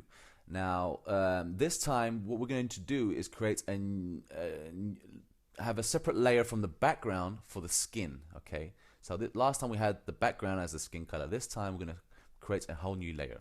So once again, select the new layer, bring it down underneath the line art, select the line art again, so we can put it to multiply, which is here. Just drag and to the left there to multiply it. Now everything is see-through. Select the bottom layer, take the paintbrush, and this time, whoops, sorry, we select the beige color. I can color underneath, yeah? Just like before, but this time instead of flooding the whole page, we're gonna paint the skin tone this time. Maybe make it a bit more orangey, put some more orange in it. It's too, maybe this color here, this type of color, that's the kind of beige we want. Let's just slowly add, you know, all the skin tone everywhere. Don't worry about overlapping and, you know, going like on the hair and stuff, because we're gonna make a new layer for that as well. So you know, color the breast here as well, and the rest of the upper body here, and the waist, the belly, even the thigh, everything. Just quickly add in the color. Now I'm going to show you a new technique this time. This is more closer to the style that some people actually ask me to do for them. I prefer. Which one do I prefer? I don't know. I like them both. It's just that this one takes longer to do because you have to paint the skin in. Now this is more cool to do if you're going to have background, so that you can have a separate layer for the background. The other one is just the first technique was just had to. If you're going to do a poster with just her or a picture of just her, you know, and nothing in there, you can just use that technique. This way, you have to, if you want to, let's say, draw her sitting by a riverbank and trees behind her and stuff like that, whatever, then you're going to need to color her skin tone on a totally separate layer. Alright, just takes a couple of minutes just to do this. Doesn't take that long. And hey, painting is fun. Okay, so don't be bored. If you're bored, you were not meant to do this. So this is fun stuff, yeah. So just add in the base colors and just like that. Take your time if you want to. Just erase there. I went outside the line. And what I usually do is I'll make another layer and paste a background color so that I can see if I did go past the lines. And yeah, so just add in all the colors like this and there as well. Make sure you don't, try your best to not leave the lines, and if you do, don't worry, just erase it out after. So guys, we're coming towards the end of the course. We created our final piece. It's so exciting, it's good. I want you guys to go and practice after this, and really I do hope you took away from this, you know, my techniques on how I draw and how I do my pin-up characters. And we covered a lot of things in this course, a lot of things. It's amazing. This course is you know, plenty of hours there. I think it's value for money as well. Other people, you know, even like me, when I started, I never had these opportunities to have something like this to help me out. I wish I did. Now, speaking of background, I'm going to actually add a background just to make things more easier for me to see. Choose a nice darkish grayish blue. That's a nice color to make the skin bounce a bit. There you go. Now I can see where I've made my mistakes. So if I take my eraser tool, let me just carry on painting it, and then I'll come back to it after and I'll erase it after I've finished it. See how cool it is now that I've added a dark background so that I can like really see what I'm painting now. That's it. So I'll just quickly fill in all the leg here and the foot and all the little details. Then I'm going to go in and tweak it up a bit and neaten it up, and then I'm going to show you the same kind of technique I did in technique number 1, the previous tutorial. And then after that, I'm going to show you how to apply the blending technique which I showed you on the circle with the shadows and light and, you know, things like that. And depending, also have this is a cool little technique that I want to a little cool tip actually.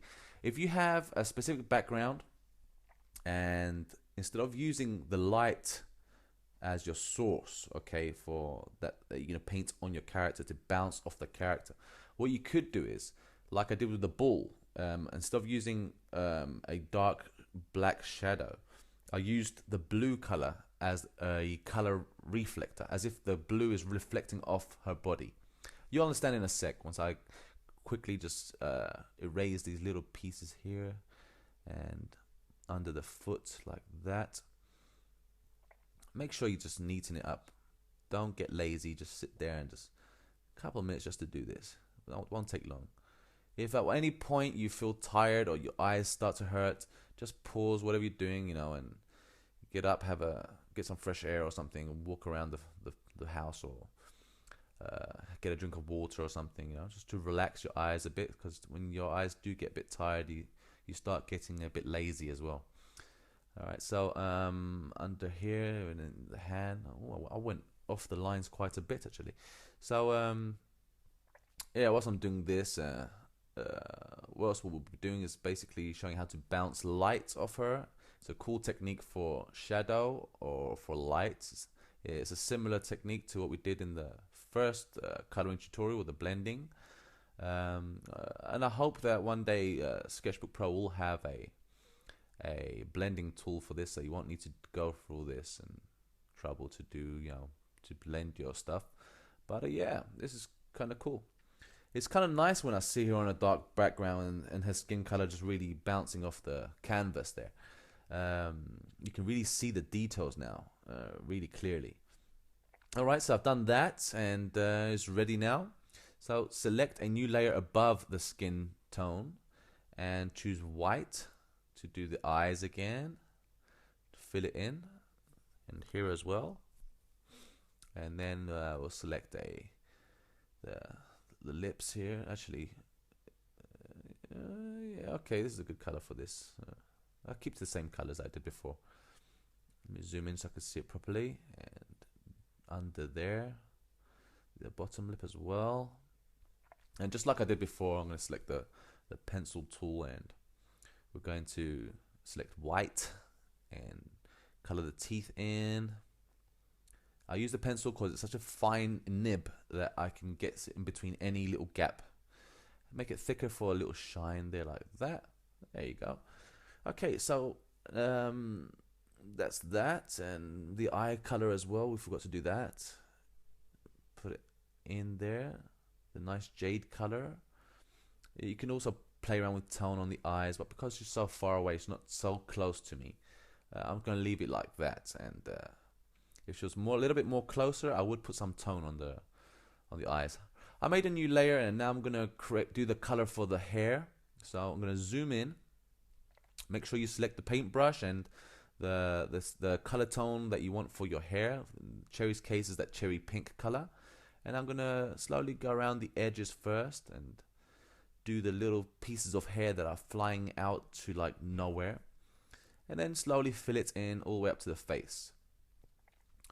It's exactly the same, just like we did in the first technique. But make sure you take your time now. The good thing is that we have this blue background, so we can really see if we go past the lines, and we can control the painting pressure as well.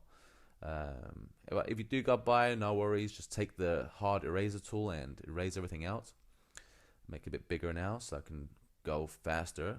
When you're going along the edges, make sure your nib is quite small, unless you have really good control of your pen stylus. I know if you're not using a Cintiq and you're using a normal Wacom tablet and you're basically drawing on a tablet and looking up at the TV monitor of your computer, it's a lot harder. In this case, I'm drawing on top of the Cintiq and I'm looking at the Cintiq. So it's like in another case, it's like you're drawing on your monitor and looking at the monitor at the same time. So you've got more control. If you don't, then all you have to do is just reduce the size of the nib of either the pencil, the paintbrush, or whatever you're using, so that you can have more control over it. And then now let's just go down and finish off by coloring all the braids there. And after this, we're gonna go and start adding all the lighting effects and the shading effects, and then we're done. So I hope you're enjoying this course. It's going to be over. I'm estimating 8 hours, so 8-hour course is actually very good. So as I'm quickly jotting in the paint there for the hair, you don't need to really take your time on this bit because it's all connected there like that. Make sure like these little strands, once again use the pencil for that because they're so tiny. Just quickly go around there. Now when it comes to hair, a lot of artists, they like to really take their time with hair, and they play a lot with different shades of colors. Okay, so they can have like the effect of like millions of strands of hair. Now that is really cool if you want to do a type of photorealistic drawing. In this case, because it's a cartoon drawing, I'm going to keep it as simple as possible. Oh, look at this, I'm using the paintbrush. It's not bad at all. I've actually gone around with the paintbrush, and I've actually gotten away with it. I thought it would be difficult, but it's actually quite easy. So with hair, you can take your time and you can put lots of effects in and make it look as realistic as possible. But in this case, we're going to keep it as simple as we can.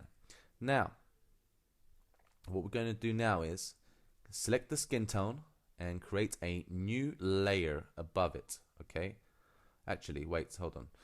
Before we go there, let's add the lighting. So select the airbrush, select the peachy color, so we can put the peachy tone in all her bones, all the joints, like the shoulders there, the shoulder blade, all the way down to the back and towards the elbow, and make sure you do circular motions so that you can get a proper blend to the skin tone.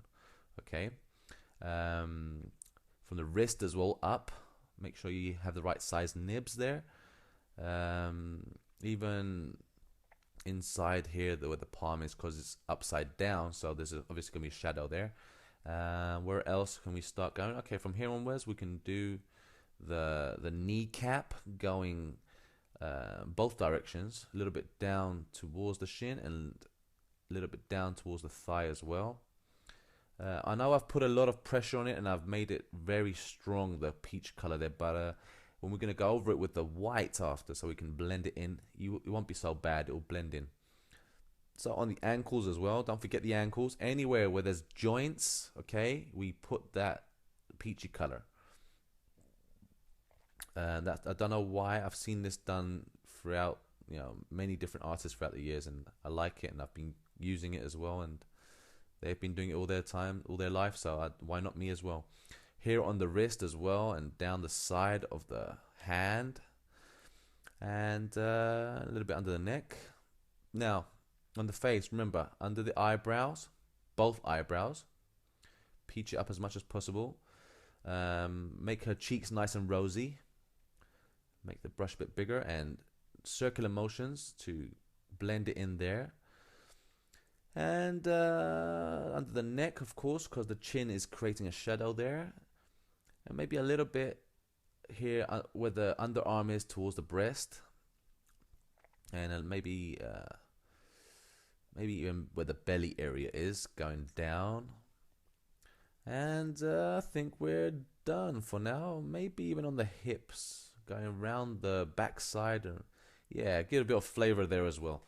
Okay, we've balanced it out now with this peachy color there. Okay, so now we need to blend it in with a brighter white tone now. So select the bright white, and again with the airbrush, sorry, gently on the shoulder blade, circular motions from high pressure down to low pressure towards the elbow.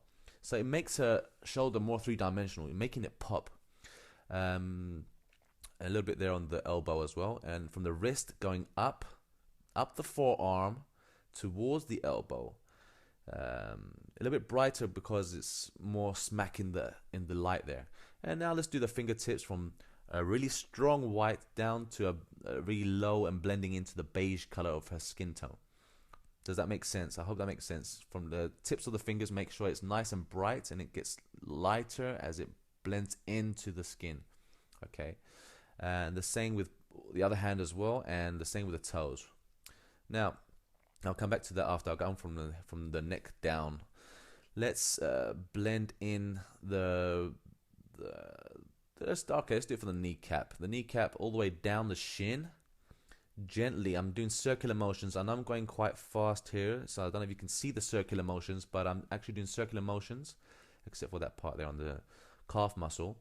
I didn't like that, so I'll make my brush a bit smaller, and there you go. See how I made that? It looks like the bone is there now. Like I said before, on the toes, make them bright and let it blend into the skin tone as well there, and in the middle as well. Just gently, don't go too much on the foot, just gently blend it in there as well. Okay, now let's do her right leg. We're on the kneecap going down. If you notice, I didn't do on top of the kneecap, I did under the kneecap on its left hand side. The top of the thigh there, this part here is going to be shaded, so let's take the peach color and shade it there like that. So now we have depth in between her legs there. Okay, so that there's a shadow there. and even a bit on the arm as well. Why not? We could really play with this all you want. You know, you can go really and make it, put a lot of detail in. But this is how I do it. Just gently adding these little tiny bits of details to render my piece. Now from the wrist going up as well, the forearm there, and that looks good as well. And now the toes on the other foot. Even the sole, you can do a bit there maybe. And just a little bit more on the top of the base of the foot, going towards the ankle and all the way up her shin. Maybe put a bit of effects there on her calf muscle to make it bulge it out a bit more. All right, and now a bit more peach there, because usually the ball of the foot is more tired from all the pressure it's been stepping on everywhere, so it goes more reddish. Now on the thigh, just gently do circular motions all the way from the knee down towards the backside, curving up towards her hips. You can do it a little bit brighter when it comes down to the backside, and the reason is that we want to emphasize her backside because it's one of the features that in pin-up arts is very attractive. The same here with the breasts. We curve it around on the top, and on the bottom, just gently add it there like that. That's it. Just blend it in. Blend the peach with the skin tone in. It'll look really cool. There we go. That looks kind of good. So far, so good. And a bit on the side there, down the back there. Okay, let me just take a quick look at that whilst I'm doing everything. I think it's time now for the outline. Let's now slowly go down the outline of her body, just like we did before, making the light bounce off her. It doesn't matter if you exceeded it, you can easily erase it after. Around there as well, and down the back here, more down the bottom, because at the top it's going to be blocked by the calf, so it won't be much light hitting it there. On the back here of her backside, there are the breast here, even underneath, why not? Make it glow, that's the whole point, glowing the character out. Even the thighs here, even the arms, and going down like that. Okay, and okay, I've gone past it, but I'm going to erase that, doesn't matter. The kneecap, the shin, all the way down to the ankle, to the foot, just like so. It looks good already. Now the hand, up the forearm and towards her elbow, the bicep. Curve the bicep a bit and curve the shoulder nicely. Okay, so you can show the curve of the shape. See how she's glowing now out of the background. It's really cool. Wait till I do the face as well, and it'll really bounce. And the back of the neck there as well, why not? Okay, now I think we're done. All it needs now is to add some shines to it, and I guess it'll look cool. I'm just going to quickly erase all this excess pieces of lights that I've got off the lines there. So that's how I lay my colors on there on a separate layer from the background.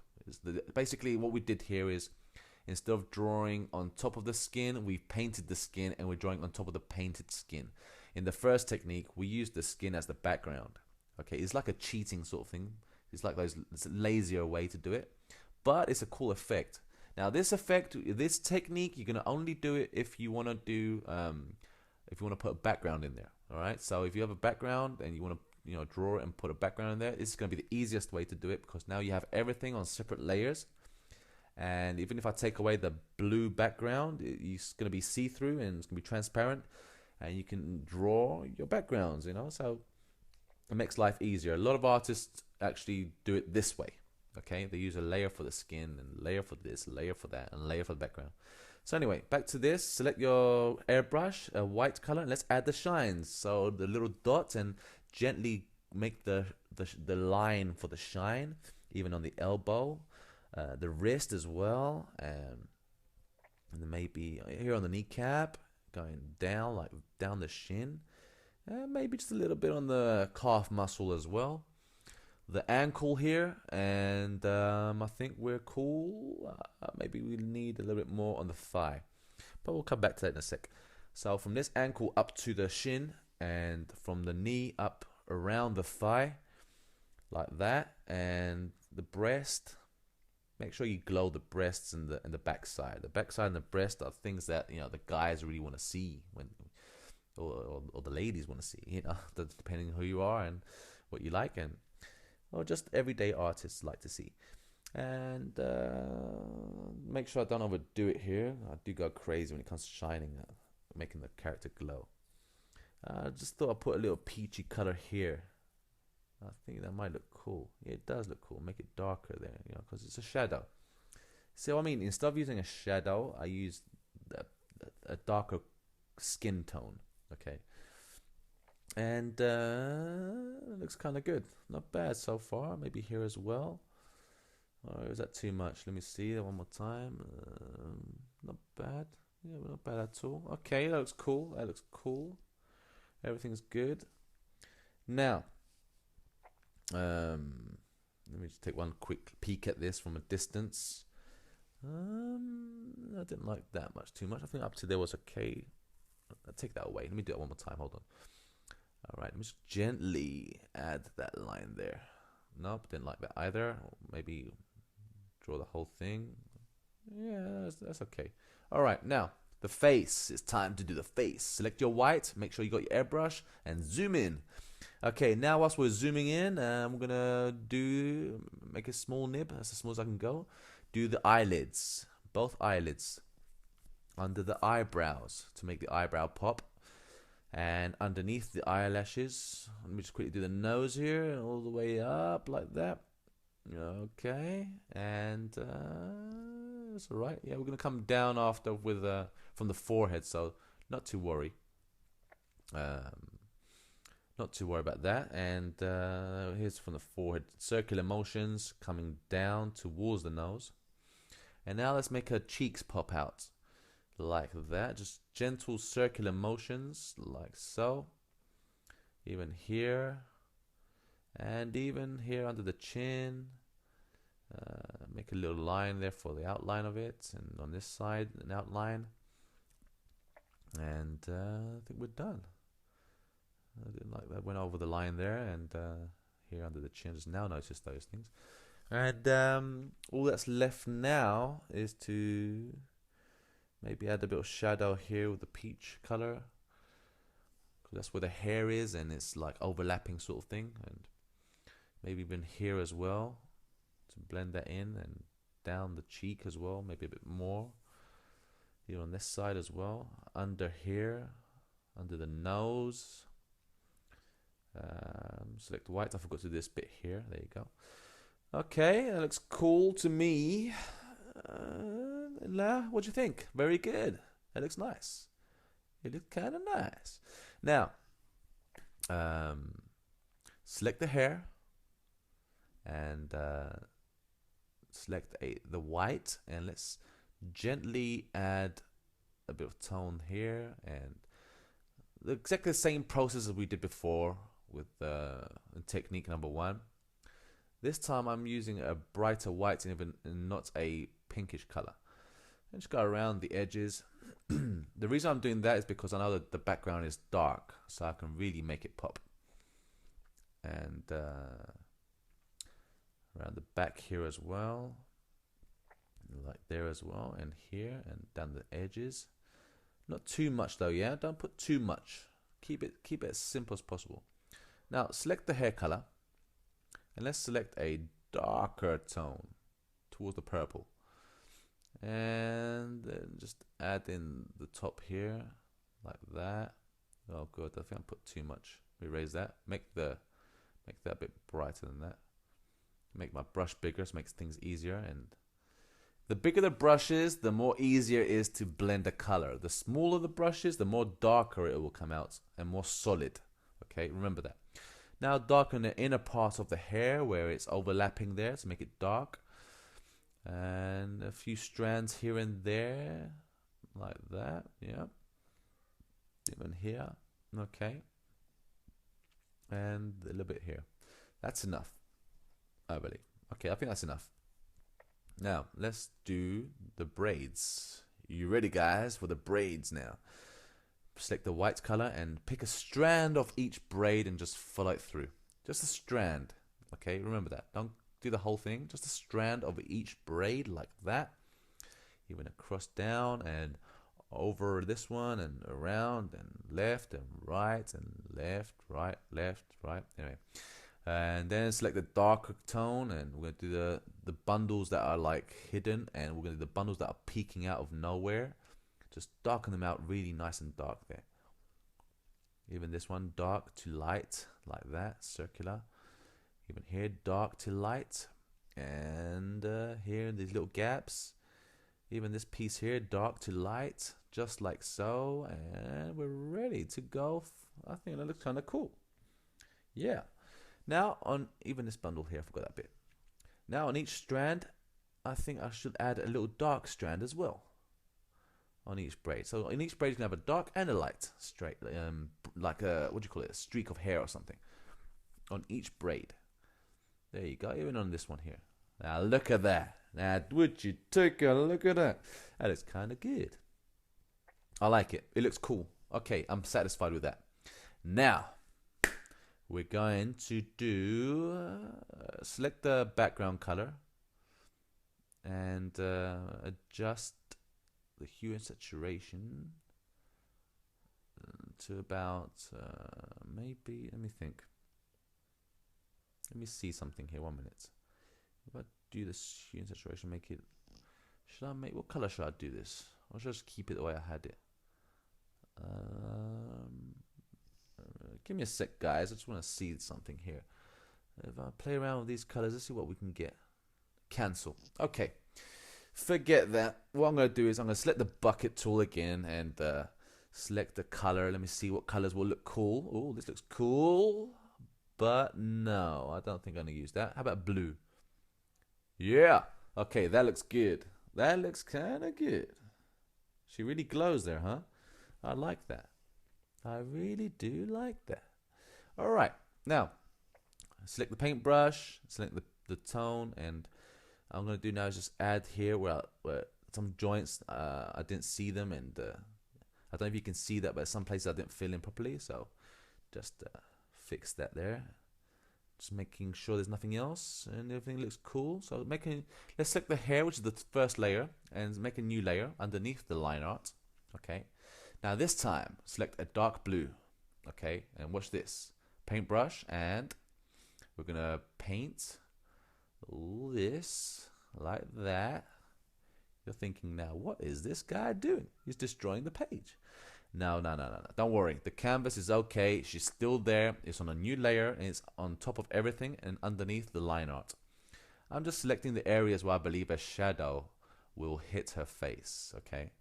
So I'm just going gently across like this, and on the chin here. So I'll select this blue color, and I'm just adding shadow shapes to her head. Even here, I guess, we'll, even maybe down here as well, and on this streak here, and on this braid here, and even on, everywhere I can find a piece of shadow, I'll add it. Some places I'm deliberately not putting a shadow for glowing reasons. You'll understand in a little while.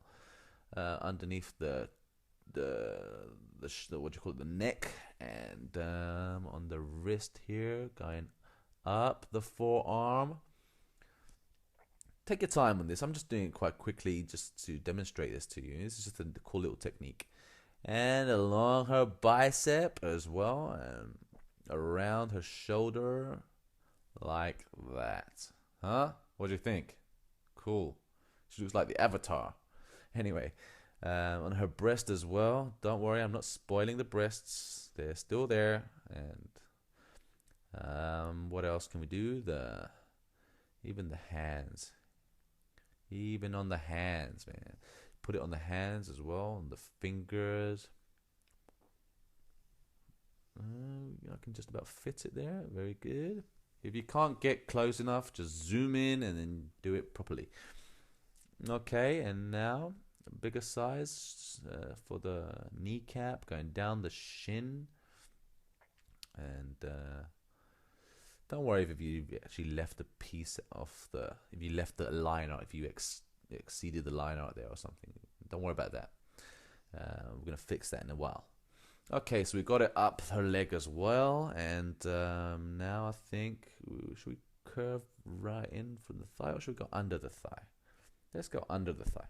So we're gonna go under the thigh as well, all the way down to her backside, and yeah, that's cool. That looks good. It's good to me. Okay, and under here as well, of course. Yeah, looks kind of good. I like that. Now down the arm, down the hand, and then just poke each, draw all over the fingers as well there, the knuckle area, and looks good. Okay, now let's make the thigh here. Be careful here because it's in between there. Okay, might as well do the whole thing. Why not? It's in the dark, so it's quite dark there, so why not? Okay, and now let's just finish off by adding it on her kneecap and then going along her shin. You can decide whether to put on the muscles as well, but this is quite a little process that you have to think about. Even from the toes, going up the foot like that, curving through towards the shin, and then we're done. Okay, now that we've done everything, and what I'm going to do is I'm going to go to my layer and bring down the opacity a bit, up to around, I don't know, 30%, 30-40%, roughly around there. See that? Now it's see-through. Maybe just 30%. Okay, now take the eraser tool, the soft eraser, and slowly, circular motions, erase the edges of the shadow. And you can see it's going to blend it in now to the skin tone that we have below. And it'll look like there's a dark light hitting her from the side or on top sort of thing. And behind her, boom, comes the light. Now, alright, I'm not concentrating here on light sources and stuff like that. I'm just showing you the technique on how I would do it, okay? It's fun to do as well. You can really control the opacity of it and how much you want it to blend in as well. And it's kind of fun to do. Maybe a bit on the hair streak here to make it brighter there. And down the braids as well.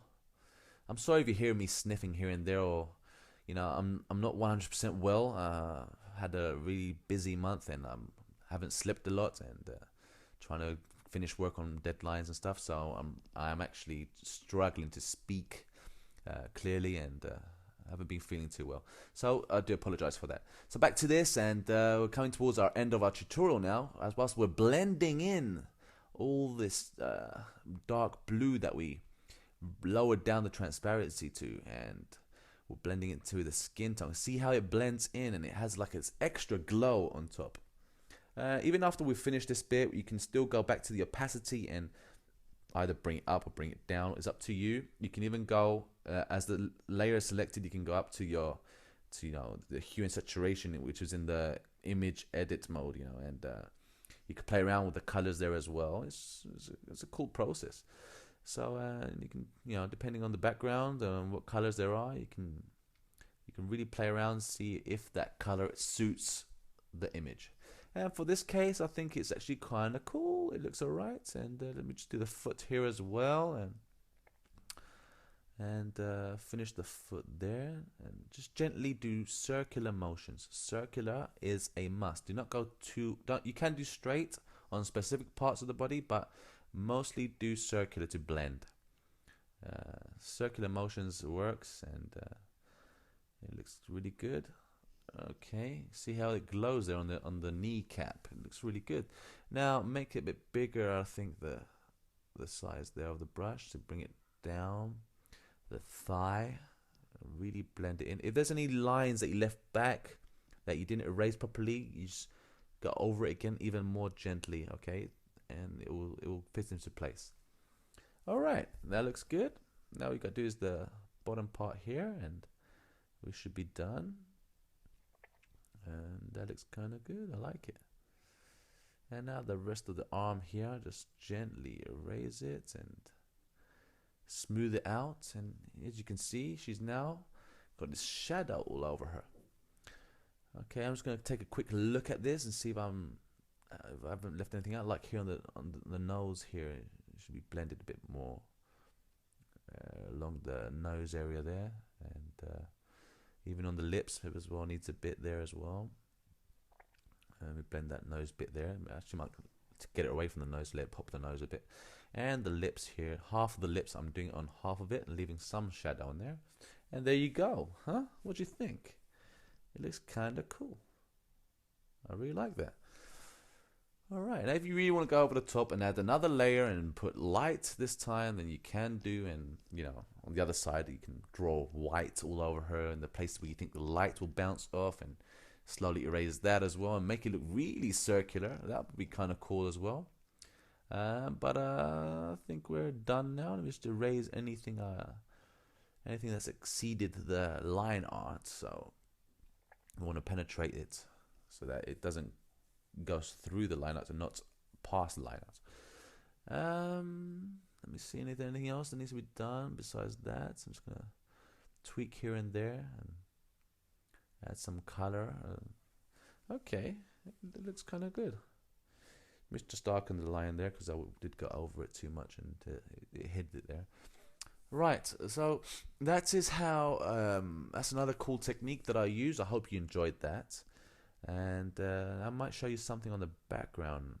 Maybe like make a glow behind as well, just like we did on the cylinder, on the circle, when we were showing the blending.